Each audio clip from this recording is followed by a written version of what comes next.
Ladies and gentlemen, good afternoon.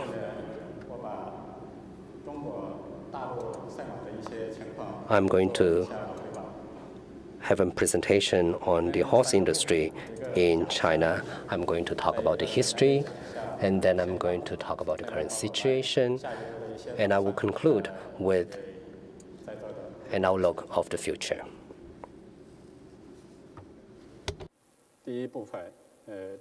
Part number one on the horse racing history in China. China is one of the earliest countries by using horses. It was approximately more than 4,000 years of history. In addition, China, starting from the horse riding, has already more than 3,000 years of history. You can see from this that it was approximately more than 3,000 years ago that we have already have this kind of horseback riding and also animal husbandries. In addition, China is the earliest country by utilizing horses. And you can see from the diagram, about 3,000 years ago, these were excavated. The horse carriage, it was already more than 4,000 years ago from the Shang dynasty, and the chariot and the gears were already quite complete. Mainly, it was along the Yellow River. We have already had the earliest development around this area in the Yellow River. In addition, China is one of those earliest countries having the horse racing in the way we can see from this kind of cave paintings about 3,000 years ago. China has really started with the horse racing. To the left-hand side, we can show 3 horse riders in the rock paintings, and there were even more riders to the right-hand side that was unearthed in the Bronze Age from Inner Mongolia.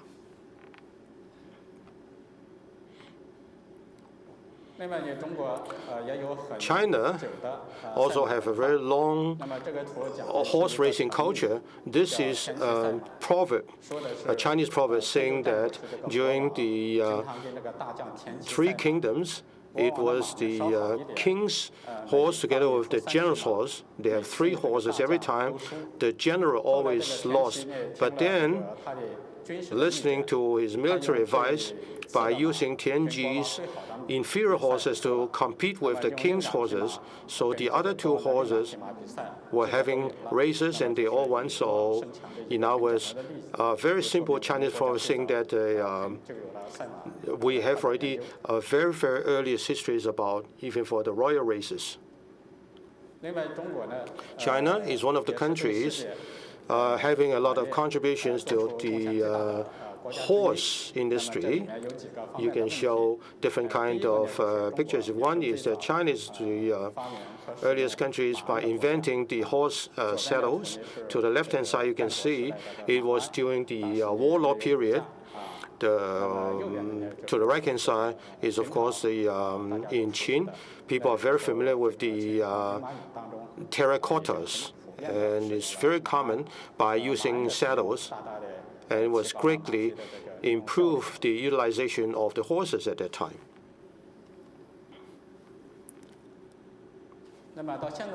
Up to now,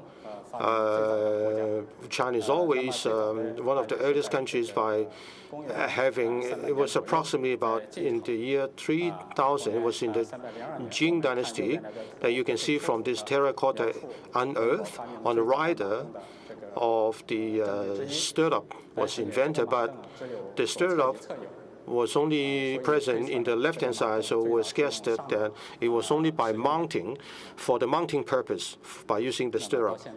But up till now, it is already more than 1,700 years of history. The other one is then also on the stirrups on both sides.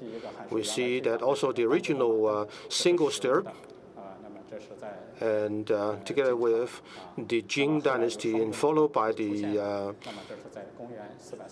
double stirrup, it was approximately 407 AD. with also more than 1,600 years. And then about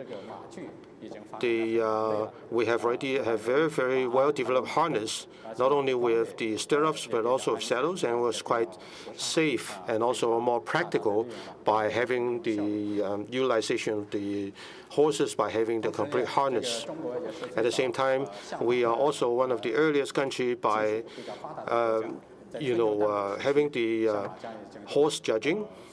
In those early days, also this picture shows the very well-known horse judging classic, a famous work of Bolle. He has written a textbook which is even a Bible for today for the horse judging. China is also having a lot of practices on vets, on equine, and was one of the earliest countries to the right-hand side. It shows in 1608, which was unearthed in this time, Guocai Han's collection on the treatment of equine. This is one of the most complete, comprehensive horse or equine medicine, even including the acupuncture for the horses. Now, talking about the second part on the current situation, as Ms. Tian has already briefed you in details, starting from a different angle, I would like to tell you some of the breeds and also the population. In China, we have a lot of different kind of breeds and population in China. So far, we have already 29 indigenous breeds with 13 newly established breeds since the 1950s. We have also more than 10 imported breeds as well. Up till 2012, the count of the population was 6.335 million horses. We are now ranking the second in the world in terms of the horse population. All of this population, of course,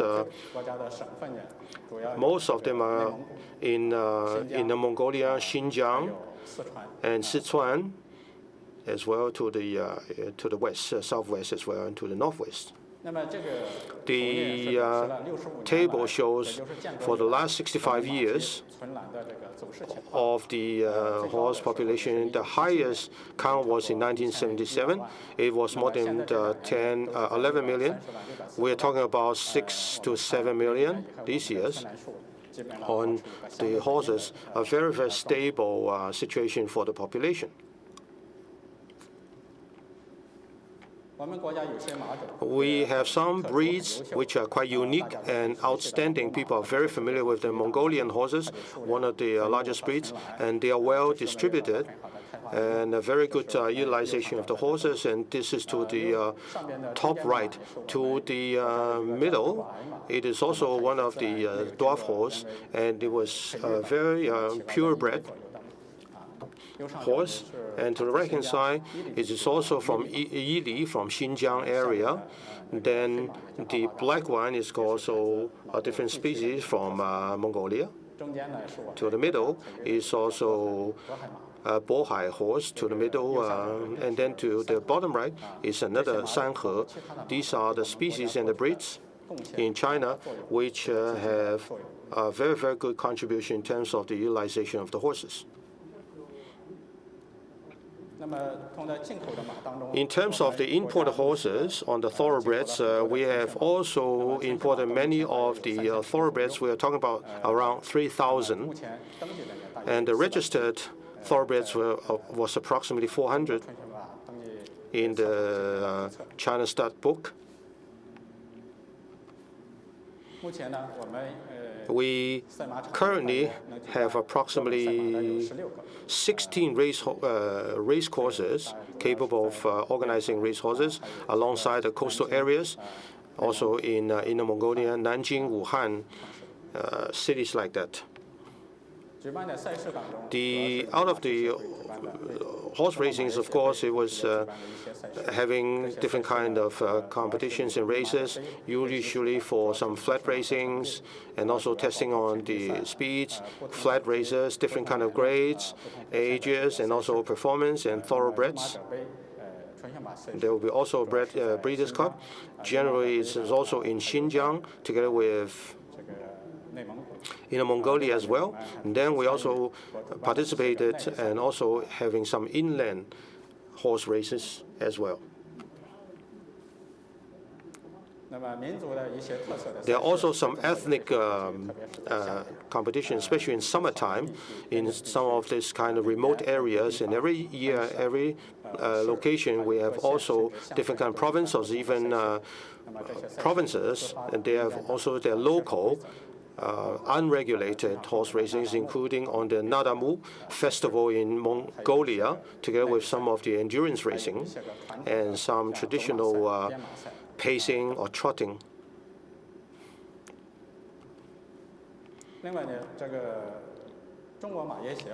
The CHIA, the association, has also have a lot of the other separate constitutions. It was founded in 2002, mainly under the guidance of the Ministry of Agriculture and Civil Affairs. And the picture shows two of our chairs, presidents. To the right-hand side was the Mr. Wu, the former president of CHIA. He was very concerned about the development. He is also personally attended this conference. The left-hand side one is the current president, Mr. Yu Lingjia, and he was formerly the chief vets in China. And there are also a lot of branches, including on technical vets and breedings and the others, including the China Stud Book editorial. We have also set up last year the horse racing working committee. For the horse racing committee, naturally it is a kind of complementary with the CHIA. We started from the industrial point of view in terms of the owners, breeding, together with also the horse benefits, and together with the people operators. We have also other other divisions working in this category. The main purpose of which CHIA is to have the thoroughbreds and also other horse breeds in the mainland for the registration. We also want to carry out the development, including on the preservation, breeding, nutrition, vets cares, and other technical services for all the members. Thirdly, we are also trying to integrate all the domestic resources, having auctions, exhibitions, ratings, import-export trades, and the other management issues.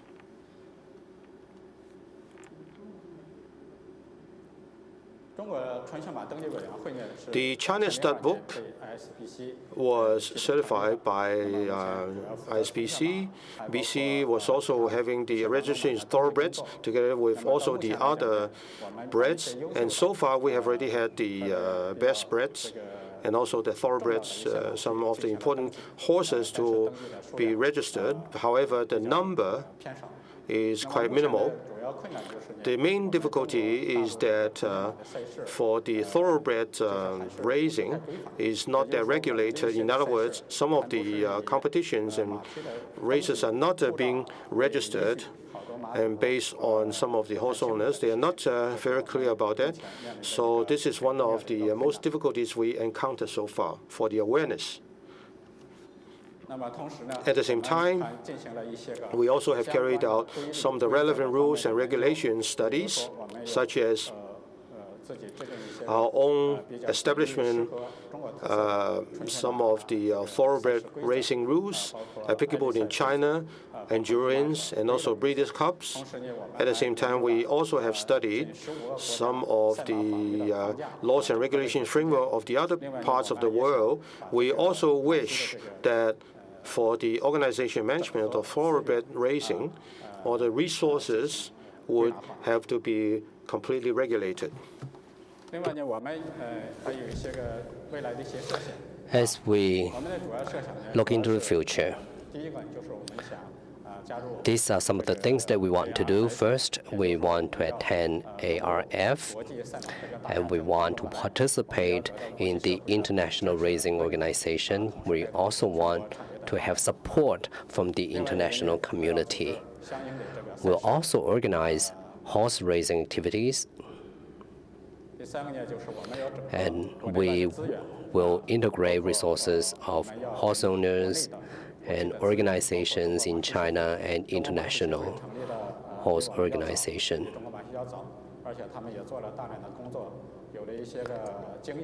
so that we can learn from them.